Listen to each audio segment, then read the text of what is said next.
Mais uma vez, bom dia a todos e a todas. Vamos dar continuidade às atividades da 12ª edição do CCNEC, né? Antes da gente iniciar a última palestra do dia, lembrando que hoje ainda tem atividade, tá? Temos uma mesa redonda à tarde e a palestra de encerramento. Conto com a presença de todos vocês. Também quero agradecer ao nosso patrocinador oficial, que é o doutor Everaldo Ronf. Ele é cirurgião maxilofacial, ele também trabalha com implantes dentários. Caso, né, alguém necessite, o telefone dele é o 3224-2533. Lembrando que a lista de presença vai ser colocada no chat. Fiquem atentos, né, que será colocada no chat. Em relação a uma interação, que eu conto com a interação de todos vocês, né, para a gente aprender um pouco mais, junto com o professor Dr. Jairo, envie suas perguntas para a função Q&A, tá? Onde tem esses dois balãozinhos aqui abaixo, logo ao lado do chat. Antes de passar a palavra para o Dr. Jairo, né, o Dr. Jairo, ele é matemático, ele possui graduação em matemática pela Universidade do Rio de Janeiro, ele tem mestrado em matemática pela Universidade Federal do Rio de Janeiro, doutorado em modelagem computacional pelo Laboratório Nacional de Computação Científica, ele também tem pós-doutorado em matemática aplicada pela Universidade of Leeds, ele também tem pós-doutorado pelo Instituto de Matemática da Universidade de Sevilla, da Espanha. Ele possui experiência na área de matemática computacional e atua principalmente nos seguintes temas: análise de sensibilidade topológica, métodos de soluções fundamentais, problemas inversos e análise topológica de dados. Atualmente, ele é vinculado ao Departamento de Sistema de Computação e também ao Laboratório de Computação Científica, ambos da Universidade Federal da Paraíba. Professor Dr. Jairo, quero agradecer a sua presença virtualmente, por o senhor ter aceitado o convite da 12ª edição do CCNET, e lhe desejo uma ótima apresentação. Tá certo, muito obrigado. Obrigado, Erinaldo, obrigado à comissão organizadora pelo convite. Me senti bastante honrado e vou tentar aqui dialogar com vocês, fazendo sempre o esforço de trabalhar numa área interdisciplinar, né? Bom, eu ia me apresentar, mas o Rinaldo já apresentou. Eu vou deixar aqui também meu e-mail, se alguém quiser depois aprofundar alguma discussão, pode escrever para jairo@ci.fbb.br.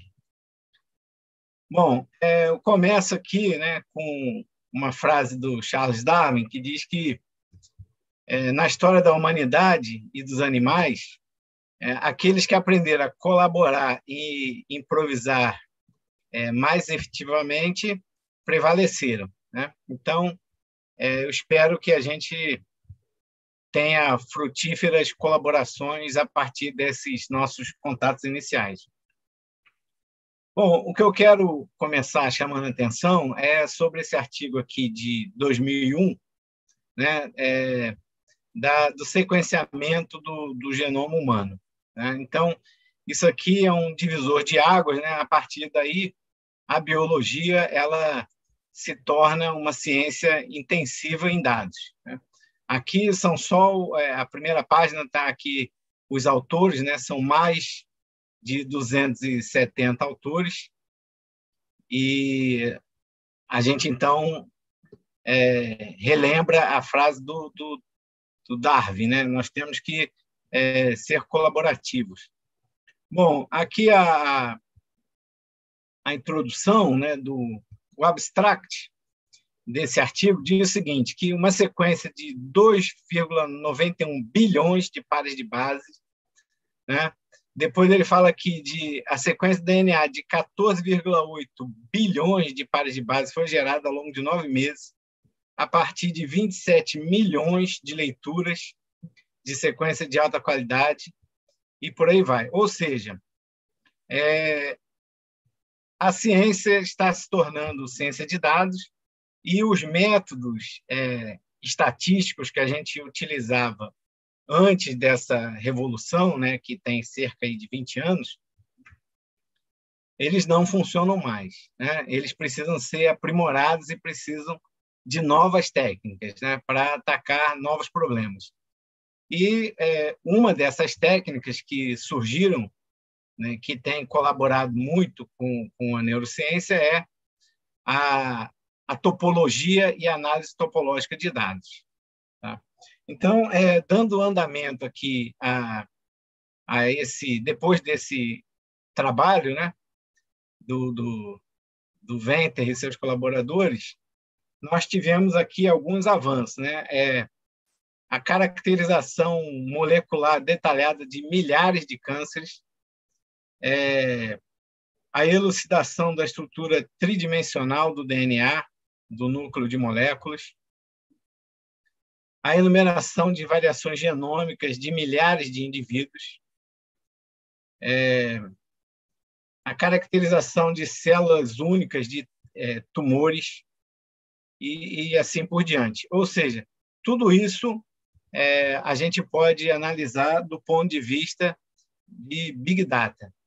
Então, a neurociência está gerando muitos dados que podem ser melhor compreendidos com a ajuda de métodos topológicos. Eu vou, em breve, falar um pouco aqui o que eu quero dizer com topologia, mas, de uma maneira reduzida, é o seguinte: os dados que a gente trabalha, a gente olha para os dados como uma nuvem de dados, com milhões de dados, e a gente uma ideia que surgiu é que, se a gente olhar para a geometria desses dados, então, para a forma geométrica desses dados, para as características geométricas desses dados, a gente pode usar um ferramental que vem da matemática, que vem da topologia algébrica, teoremas profundos que podem nos ajudar a compreender melhor os dados, já que, como são milhões, bilhões de dados, do ponto de vista da eficiência computacional fica sempre comprometida. Então, novas teorias podem auxiliar, né? Outra questão é que parte significativa da pesquisa em neurociência envolve o estudo de redes, né? Grafos, redes complexas. E essas redes, né? Grafos, eles são bastante estudados por ferramentas topológicas. Então, existem teoremas que nos auxiliam a entender redes complexas usando um ferramental matemático. E melhor do que isso, existem hoje softwares que permitem que pessoas que não são da área possam se apropriar e utilizar essas ferramentas topológicas. E, por último, para citar um exemplo, né, a compreensão da codificação neural, né, de forma como os neurônios funcionam como sensores autônomos no mundo exterior, é um exemplo da relação entre topologia e neurociência. Então, eu cito aqui o trabalho de Curto e Tskov,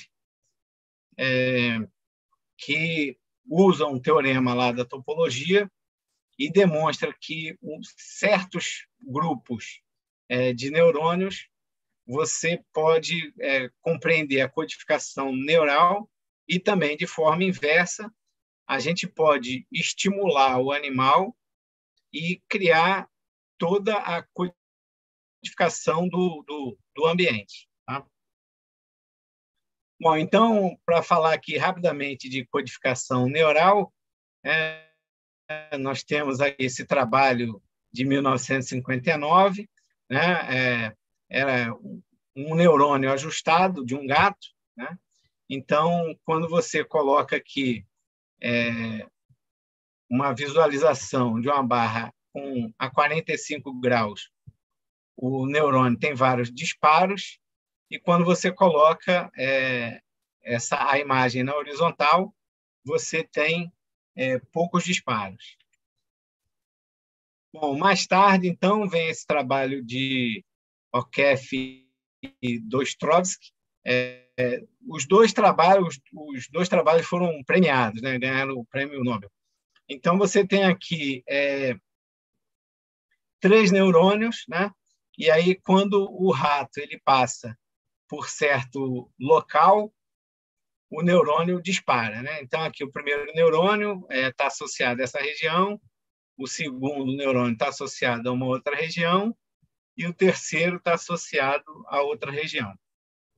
Bom, e aqui a gente coloca aqui os locais, né? As regiões onde os neurônios disparam, para 4 neurônios. A gente olha para isso, eu, como matemático, olho para isso e vejo que a gente tem regiões que são cobertas por, a gente chama isso de conjuntos abertos, e elas têm boas características matemáticas, elas são contráteis, né? Olhando, né? Assim, explorando visualmente, eu olho assim e consigo vislumbrar que talvez teoremas que usem coberturas abertas de conjuntos contráteis. O que é contrátil? É aquele cara que eu posso ir contraindo até chegar a um ponto, né?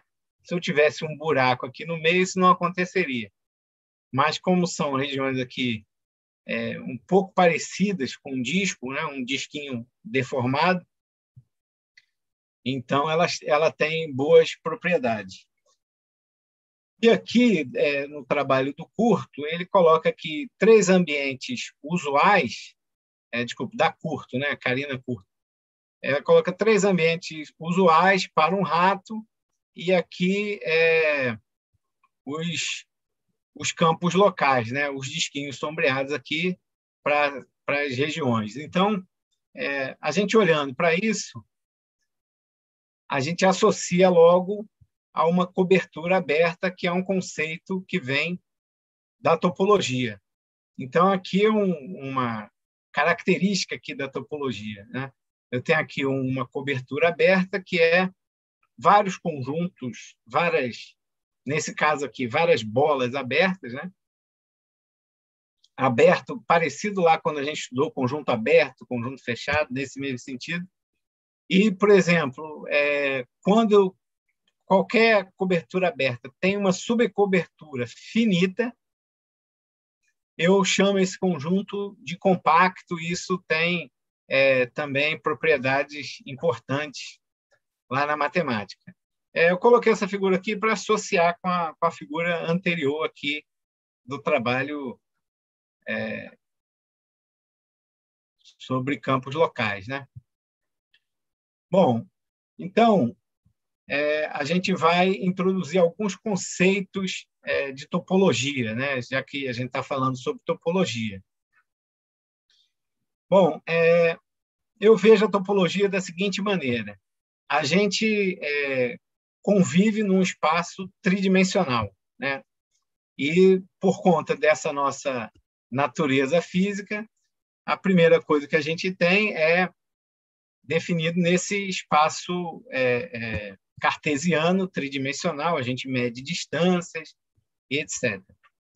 Bom, aí a primeira coisa que a gente faz é tentar generalizar esse espaço, né? A gente tenta abstrair e ver o que é importante nesse espaço tridimensional que a gente vive, né? Ou bidimensional, quando a gente projeta. E, depois disso, a gente tenta ainda sair desse espaço e pensar o que é fundamental, que eu possa abrir mão de métrica de distância, mas continuar com certos conceitos, como continuidade, como aproximação de certas coisas. Então, por exemplo, para dar um exemplo, eu posso ter um conjunto complexo de dados, né, com muitos dados, e posso tentar comparar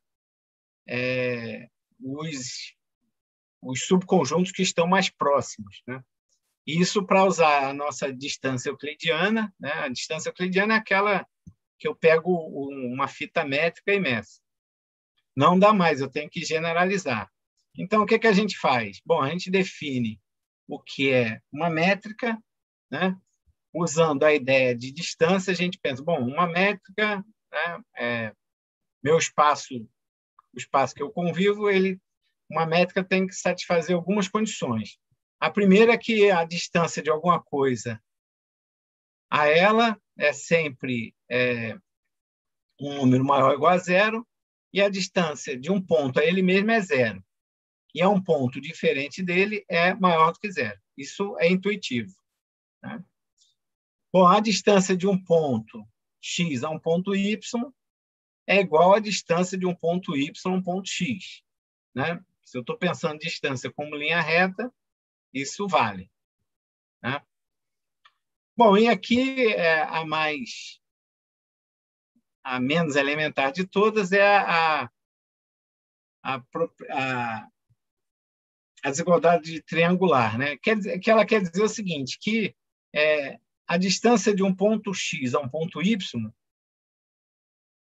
ela é menor ou igual se eu sair do ponto x. Desculpa, a distância do ponto x a um ponto z ela vai ser menor ou igual à distância de eu sair do ponto x para um ponto y e depois de um ponto y para um ponto z, né? Ela vai ser igual se eles estiverem na mesma reta, e se estiver fora da reta, eu vou formar um triângulo e vou ver que a distância de eu ir diretamente para o ponto z é menor do que essa distância aqui. E com isso aqui, eu defino um espaço métrico e posso passar um semestre inteiro dando um curso sobre espaço métrico, tá? Bom, do ponto de vista da análise topológica de dados, a gente precisa, às vezes, definir pseudométricas e também ultrapseudométricas, que vão fazer falhar alguma dessas hipóteses aqui, tá? Então, a pseudométrica, eu posso ter que a distância de dois pontos distintos sejam iguais a zero, né? E a ultrapseudométrica, eu substituo essa igualdade aqui pelo máximo entre os dois. Então, a distância de x a y é menor ou igual que o máximo da distância até um ponto intermediário. E isso tem aplicações práticas. Bom, então, depois disso, eu quero extrair a ideia de métrica, tá? E falo de espaço topológico. Então, eu esqueço um pouco aquela ideia de distância e penso assim, bom, eu tenho um conjunto e dentro desse conjunto eu tenho uma coleção de subconjuntos que satisfazem certas propriedades. E se eles satisfazem essas propriedades, eu digo que eles são abertos. Então, eu digo, por exemplo, que o conjunto vazio e o próprio conjunto eles são abertos. Qualquer união de elementos de U é um elemento de U, ou seja, a união qualquer de abertos é aberta, e a interseção finita de elementos de U é um elemento de U, ou seja, a interseção de conjuntos que vocês estudaram, né, finita, ela também é uma aberta. Isso, de novo, eu posso passar aqui alguns semestres falando de espaço topológico, tá? E o que eu estou dizendo aqui embaixo é que qualquer espaço métrico dá origem a um espaço topológico, ou seja, um espaço topológico ele generaliza a ideia de espaço métrico, né? E o espaço métrico generaliza a nossa ideia de espaço euclidiano. Tá? Então, são generalizações que têm propriedades importantes. Bom, uma cobertura aberta, né? Dado um conjunto, se eu tiver vários abertos e esse meu conjunto estiver contido na união desses abertos, eu digo que é uma cobertura aberta. Tá? Aqui eu estou simbolizando pelos abertos no R2, a figura está no plano, né? Por uma bolinha aberta. Mas não precisa ser assim, porque bola eu estou associando a um raio da bola, e isso vem de espaço métrico. Mas, para fim de mostrar a ideia, tá? De apresentar a ideia, eu tenho aqui um conjunto e tenho uma condição de uma união de bolas abertas que contém aquele conjunto. Certo? Bom, e aí a gente também generaliza o conceito de grafos. Vocês já devem ter visto aí em algum lugar. O que são grafos? Grafos são nós e arestas, né? E aí tem toda uma teoria de grafos também, mas a gente pode ser direcionados ou não direcionados, e serve para bastante coisa e são bem incorporados aí nos estudos de neurociência. O que é um complexo simplicial, né? Esse nome bonito. Bom, é uma generalização de grafo da seguinte maneira. Eu tenho aqui um zero simplicial, que é um ponto. Se eu tiver um segmentinho aqui, eu tenho um simplicial. Aqui eu tenho um 2 simplicial. Aqui eu tenho um simplicial tridimensional, né? E por aí vai. Então, a partir do momento que eu vou unindo esses pontos, né? Aqui eu tenho uma face, né? E aqui eu tenho uma superfície. Eu vou também colando essas figuras, eu crio um complexo simplicial. Por que isso é importante? Nós vamos ver um exemplo que, quando eu vou construindo um complexo simplicial, eu posso criar uma identidade da topologia do complexo simplicial com um objeto bastante complexo. Por exemplo, se você olhar as artérias do cérebro, você vê um conjunto bem complicado e fica difícil avaliar estatisticamente ou com outra ferramenta diferentes imagens, né? Então, a topologia vem nos auxiliar a estudar essas redes complexas. Um outro conceito que foi incorporado é o complexo de Vettori-Hipps, né? Lá de 1927, que funciona da seguinte maneira. Você tem aqui um conjunto de pontos, então você centraliza aqui um disquinho em cada um desses conjuntos de pontos, e aí você vai aumentando o raio desse disco. Quando ele se toca, você conecta um ponto ao outro. Então, aqui eu tenho zeros simpliciais, aqui eu passo a ter um simplicial, aqui eu passo a ter um 2 simplicial e por aí vai. Né? Aqui eu formo um simplicial. Então, isso serve para quê? Serve para eu vou avaliar que esse ponto, em relação nesses 5 pontos aqui, esses 2 pontos estão bem próximos e depois esse ponto é o que mais se aproxima desses 2 e por aí vai. Tá? E uma outra ferramenta é o dendrograma, que facilita a interpretação de resultados em processo de agrupamento de dados por similaridade. Tá? Aqui eu vou demonstrar um exemplo. Isso aqui é um trabalho que eu desenvolvi com a professora Marcela Zamboni, do Departamento de Sociologia.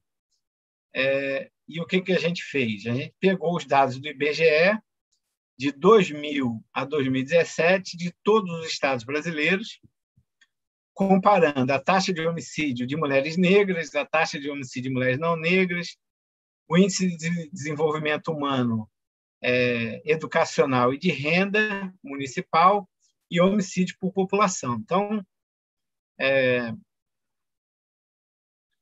o que a gente observa aqui? A gente observa que Roraima é o estado mais diferente de todos os outros. Né? E aí, depois eu tenho aqui, por exemplo, que o Amazonas, o Ceará e o Rio Grande do Norte, eles formam aqui um conjunto com certa similaridade. Dependendo da altura, que eu faço um corte aqui, eu posso ter mais subconjuntos ou menos subconjuntos, né? Aqui a gente dividiu em 3 subconjuntos. Então, isso serviria, por exemplo, para o quê? Serviria para a gente desenvolver políticas públicas, né? Então, a política pública que eu crio para o país provavelmente não vai funcionar para um estado tão desigual. Agora, quando eu olho estados bem parecidos, né, em relação a esses coeficientes, por exemplo, Espírito Santo e Goiás aqui, ó, são bem parecidos, estão bem próximos, provavelmente pode ser que uma política pública bem elaborada possa funcionar para esses 2 estados. Agora, o Roraima merece uma atenção especial e a gente demonstra aqui que é o estado mais desigual de todos. Bom, depois disso a gente coloca a gente constrói o conceito de nervo, né, que não tem nada a ver, não foi pensado em nada, em nenhuma relação com a neurociência. Mas, para apresentar aqui a figurinha, tá? Tem aqui o teorema do nervo. Eu tenho aqui um conjunto de abertos, né, que podem ser, né, aqueles meus locais associados a certos neurônios, né?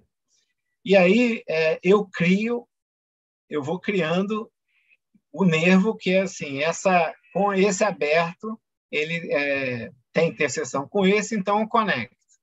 Esse aberto tem interseção com esse, então eu conecto. Esses 3 aqui têm interseção, não tem nada vazio entre eles, então eu conecto e crio aqui uma face. Tá? E aí a gente tem um teorema profundo da topologia que diz o seguinte, que diz que a união desses conjuntos aqui ela é homotópica a esse nervo aqui. Esse homotópico quer dizer assim, quer dizer que eles são de um certo ponto de vista, né, com algumas aspas, eles são a mesma coisa. Eles são equivalentes, né? Uma certa equivalência. É um abuso de linguagem, né? Mas uma equivalência generalizada. Mas eu posso estudar essa estrutura equivalente a estudar essa estrutura aqui. Só que essa estrutura aqui ela é mais simples e do ponto de vista computacional avaliar um ponto é mais importante do que avaliar, é mais fácil do que avaliar uma região. Então, o resultado de Kurth-Itzkov, os autores consideram os impactos de estímulos externos em certas células locais do hipocampo dorsal de ratos. Tá? Essas células experimentam atividade eletroquímica dinâmica, que é conhecida por correlacionar fortemente com a localização do rato no espaço físico. E cada grupo de células é associado a uma localização específica no espaço. Aí vem a hipótese do trabalho deles, que esses campos de lugar eles formam uma coleção que satisfaz as hipóteses do teorema do nervo, ou seja, que os campos de lugar eles são contráteis, eles têm uma boa forma. Essa é a hipótese deles. E aí, olhando aqui para os trens de disparo, eles criam as regiões aqui, os campos locais, e aí esses campos locais, eles criam, tá, o nervo, e esse nervo, ele quer dizer que você pode associar a esse espaço aqui criado a certas regiões, e essas regiões elas cobrem toda esses nervos que você selecionou, eles cobrem todas essas regiões. Tá? Mais importante do que isso é que, do ponto de vista, que eu posso fazer o contrário, né? Eu posso, então, estimular o animal de forma que ele crie essa sensação do espaço, né? E que esse ambiente, que é puramente topológico, ele é feito sem nenhuma referência a coordenada ou distância. Então, isso é um trabalho importante, né? E aí eu vou partir para falar aqui da análise topológica de dados. Então, um trabalho que é o divisor de águas é o trabalho do Carlson, Topologia e Data, né? Que realmente é um trabalho de 2009, né? Relativamente recente, e a partir daí vem um grande desenvolvimento na área. Então, aqui eu cito alguns exemplos, né? Veja que o trabalho do Carlson é de 2009, mas aqui em 2008 ele já tem um trabalho que é um trabalho de análise topológica na área de neurociências. Então, na verdade, foi esse trabalho em neurociência que motivou o desenvolvimento dessa área. Tá certo? Bom, aí o que vocês podem ver aqui é que vai aparecer aqui uma ideia sempre de homologia, né? Então, a gente tem vários trabalhos, né? Aqui, por exemplo, homologia persistente,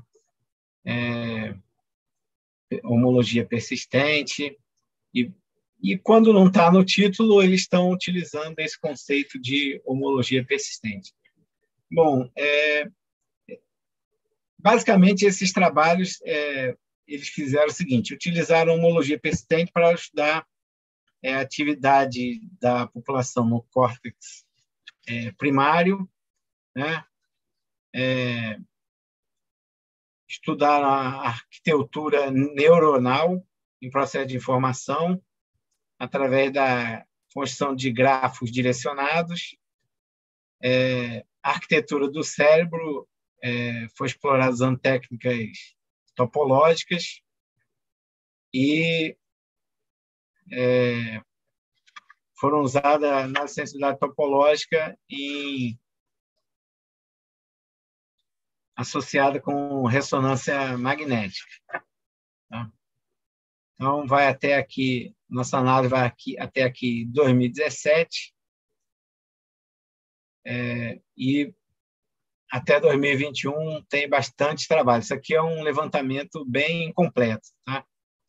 Aí, esse termo aqui, homologia persistente, eu vou dar um exemplo bem trivial, que é o seguinte: suponha que eu tenho aqui um conjunto de 5 pontos, né? -5, -2, 1, 3 e 5. Então, são pontos da reta. Tá? E aí, quando eu vou criando aquele complexo simplicial lá do vetor Rips, tá? Eu centro o disquinho aqui e vou aumentando o raio dele. Quando até o raio chegar a 2, o nosso complexo ele é formado por 5 pontos isolados. A partir de 2, eu já acrescento esses 2 simplexos. Certo? E se for menor do que 3, esses pontos continuam isolados. Quando eu chego a 3, então, eu já conectei todo o meu complexo simplicial, né? E a partir daí, não muda mais. Então, o que a gente fez? A gente pegou um pacote do R, chamado TDA, de Topológico Data Analysis, e gerou aqui o diagrama de persistência e o código de barras. Tá? Então, esse código de barra está dizendo o seguinte: de 0 a 2, aquele epsilon, quando vai de 0 a 2, né, eu crio aqui um simplex. Depois, quando eu chego a 3, eu crio também um simplex. E a partir de 3, ele não muda mais. Tá?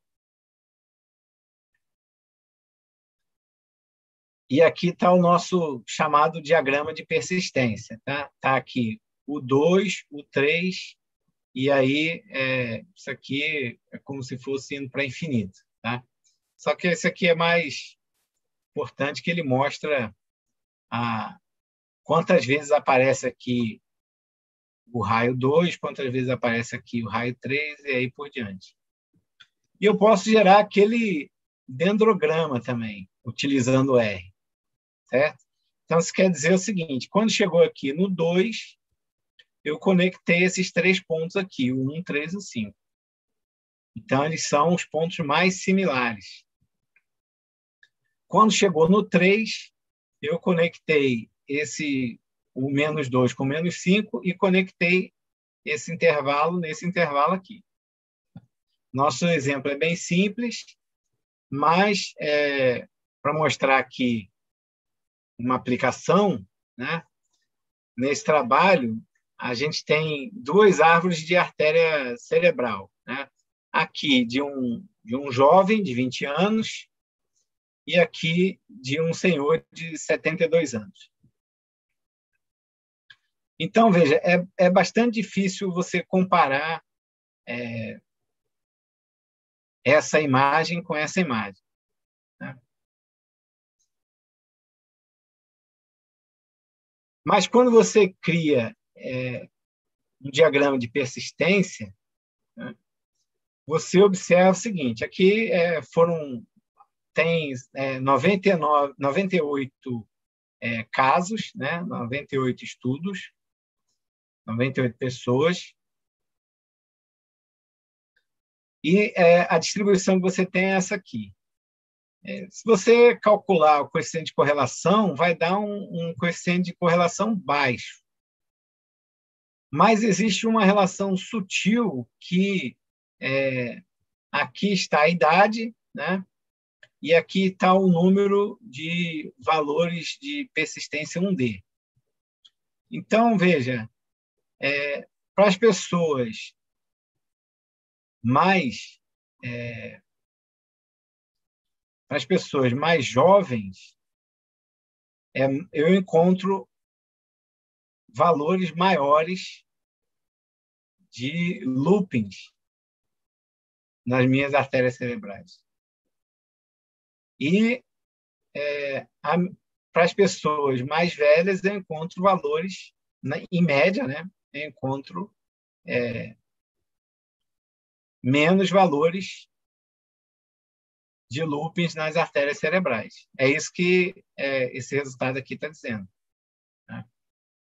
Você está aqui, você vai aumentando a idade, e aí aqui você não encontra ninguém, e aqui você encontra, então, por exemplo, cerca aqui de quase 800, né?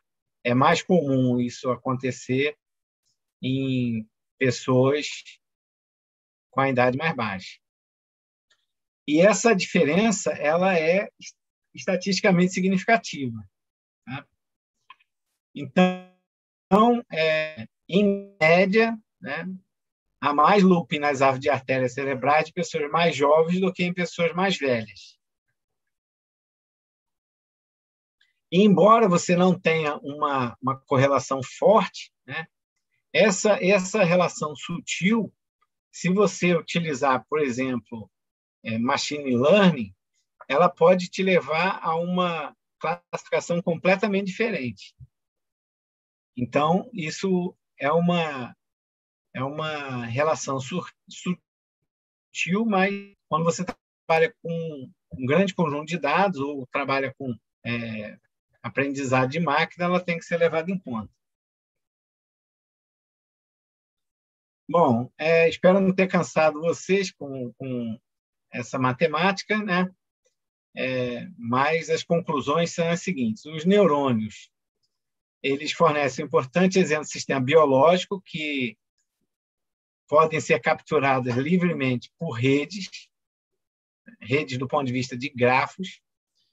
A arquitetura do cérebro, conforme capturado pelas interconexões entre diferentes regiões, fornece também outro exemplo que pode ser capturado por redes. E, atualmente, estão sendo explorados o uso de técnicas topológicas para caracterizar as propriedades moleculares, neuronais e arquitetônicas do cérebro.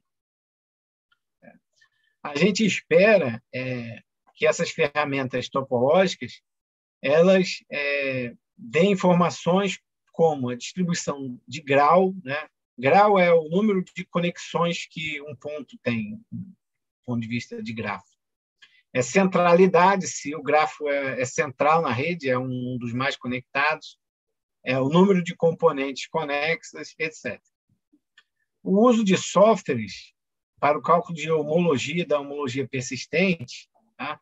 Aqui a gente mostrou um exemplo que a gente usou o TDA do R, permitem a aplicação e apropriação desses conceitos por não especialistas.